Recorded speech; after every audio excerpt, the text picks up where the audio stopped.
Bueno, hoy seguimos con Juan apóstol y evangelista, hermano de Santiago, hijo de Zebedeo y de María Salomé, hermano de Santiago el mayor, y por ende, junto a este es esa famosa petición que le hacen a Jesús, le solicita que caiga fuego sobre una ciudad que no los había recibido bien.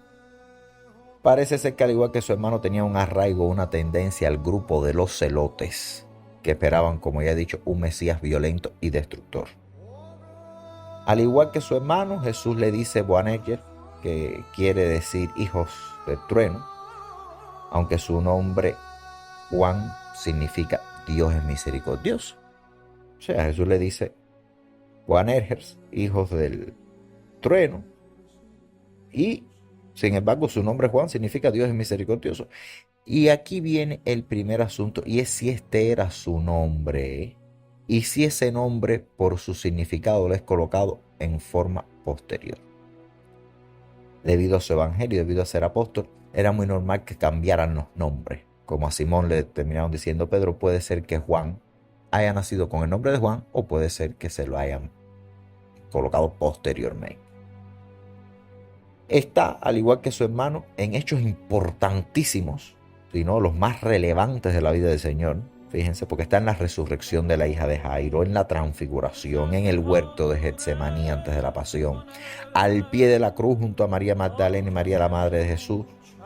Está en la pesca milagrosa en el Tiberíades luego de la resurrección, y en actitud orante en Pentecostés. Su prédica comienza, sin embargo, fíjense, junto a Pedro en el templo de Jerusalén, donde los apresan, pero los sueltan. Bueno, pueden leer los evangelios. El caso es que él empieza con Pedro. Miren qué cosa más. Empieza a evangelizar junto a Pedro, pero no solo en el templo de Jerusalén, sino también en Samaria. Según Pablo de Tarso, Pedro, Santiago y Juan son las tres grandes columnas de la iglesia. Pedro, Santiago y Juan. Ahora bien, se supone también que está presente por alusiones de Pablo en el Concilio de Jerusalén. Pero quiero decirles que aunque Papías dice que murió mártir, esta información carece, señores, completamente de fundamento, y se infiere que todos los apóstoles, como seguidores de Cristo, debían haber compartido su pasión. Y de ahí se desprende que de los únicos que no se precisa la muerte es de los dos apóstoles que están en la cruz el Viernes Santo: María de Magdala y Juan. Miren qué cosa. Fíjense, los que se quedan con Jesús no mueren martirizados. Y aquí sí podemos decir que de los apóstoles es Juan el que más halo de misterio tiene. No sabemos dónde murió, aunque se dice que fue en Patmos, pero sin embargo en concilios posteriores los obispos se dirigen a Roma y no van a ver a Juan, que está más cerca, y ya Pedro incluso estaba muerto. O sea, ¿por qué se ignora a Juan luego de esto? Cuando se están debatiendo cosas de la cristología, que hay que ir a ver es a la fuente, no a Lino ni a los demás que pasan después de Pedro, no. Si Juan está vivo, vamos a llegarnos a ver a alguien que conoció a la persona de primera mano. Pero miren, esto no sucede. O sea, junto a la Magdalena es del grupo de los ignorados. Y yo siempre digo, ¿y será acaso porque él era el discípulo amado junto a María Magdalena? Porque es a estos dos a los que más el Señor les dispensa actos de amor. También son testigos de Cristo. Pero ¿qué sucedió con Juan? Es algo que hoy no se sabe. Pero de un plumazo lo sacan del ámbito. De un plumazo lo sacan del ámbito cristiano.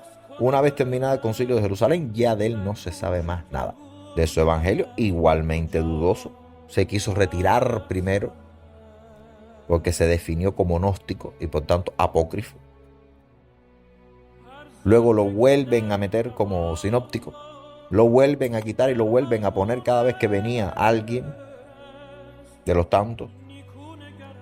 Sin embargo, el Evangelio y el Apocalipsis guardan similitud. A pesar de que dicen que no es la misma persona, si el Evangelio de Juan y el Apocalipsis guardan similitud. Sin embargo, en sus cartas no concuerda esa personalidad que se revela en sus obras magnas en el Evangelio y el Apocalipsis. La que parece no serlo, si las cartas son de él, pues la personalidad es distinta. Pero si leemos el Evangelio y el Apocalipsis, señores, su forma es otra. En las cartas es un poco más rudo, más hosco en el trato. De verdad, con el Evangelio y el Apocalipsis esto no sucede. Y bueno, reflexionen sobre este gran hombre. Era el más joven. Y si les digo, para mí su Evangelio es el mejor. El que más nos acaricia el alma. Léanlo, disfrútenlo y aprendan mucho de espiritualidad, porque su Evangelio es realmente una obra teológica para consolar el espíritu. Yo creo que estos fueron los primeros ejercicios espirituales. Y desde que comienza el Evangelio, ya viene retratando completamente la cristología, lo que es el tema teológico de la cristología. Al principio ya estaba el verbo, o sea, él nos da un credo, incluso en muchas misas que he celebrado, sobre todo el día de este apóstol, sobre todo festividades magnas a veces, de patriarcado, yo digo, bueno, el credo no, vamos a irnos a la doxología o al credo de Juan,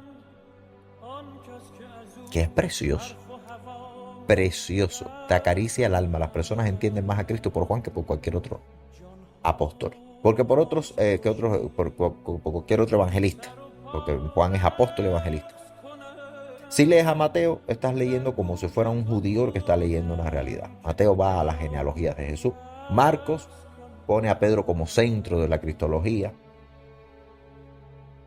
Lucas es un periodista. Está muy bien su evangelio porque nos va retratando las conversaciones que tuvo. Nos explica muy bien a María. Pero Juan es el águila porque Juan tiene esa visión más profunda de Cristo. Por eso es que se decía, su evangelio es gnóstico. Hay que sacarlo. Pero después cuando se leía decían, pero ¿cómo vamos a quitar esto? Vamos a ponerlo. Y venían y lo quitaban. Es el más joven, como bien les decía. Su papel durante todo el evangelio va a ser un papel de amor. Por eso se dice que era el más amado. Es incluso a quien Cristo le encarga a la Virgen. Y aquí es donde muchas veces dicen, pero si Cristo tenía hermanos. Bueno, y yo siempre digo, esto es real. Incluso el profesor Cole lo decía, gran teólogo chileno. Decía, si Cristo hubiese tenido hermanos, pues no le hubiera dejado la carga de María a Juan. Hijo, ahí tienes a tu madre, madre, ahí tienes a tus hijos. Y dice, el apóstol se la llevó a vivir con él. Y ese apóstol soy yo, Juan. O sea, que Juan es la bondad personificada. Y por eso es que sus cartas luego no se pueden entender.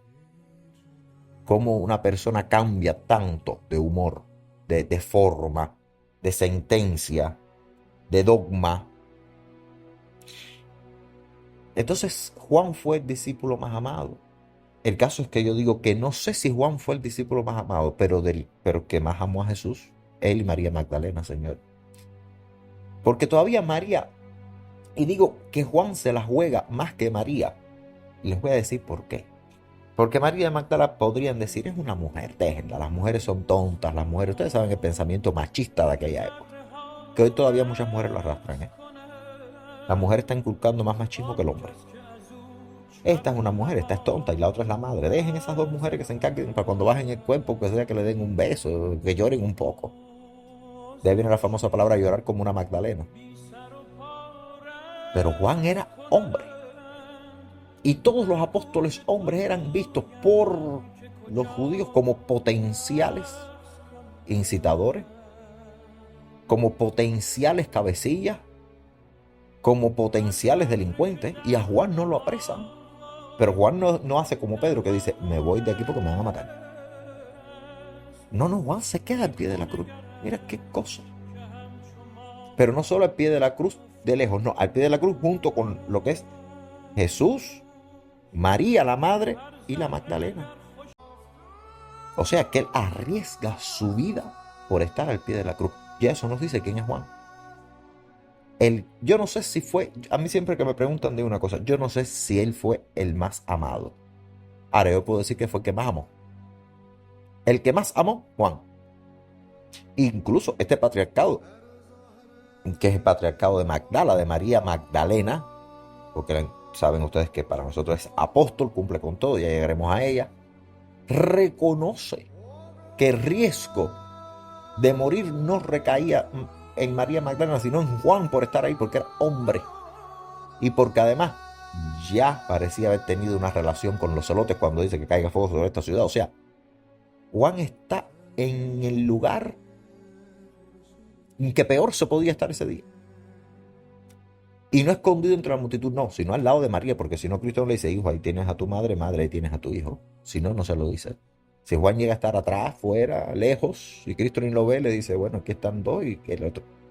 O sea, que estaban a una distancia cercana como para oír esto. Y además después se lleva a María.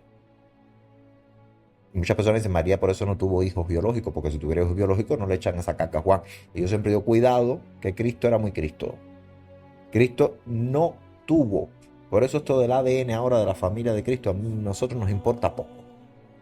Porque es que cuando Cristo va a su madre, ahí está su madre y tus hermanos que te están llamando, dice, mi madre y mis hermanos son los que oyen y obedecen mi palabra. O sea, Cristo le da a la familia una importancia, sí, importante, pero para Cristo su familia no es la de sangre, para Cristo su familia es todos sus amigos.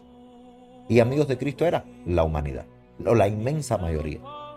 Cristo consideraba a todos sus amigos, menos a los fariseos, a los saduceos, a los celotes, a los esenios, que eran los 4 partidos políticos. Ya eso lo he explicado. Sin embargo, Juan toma,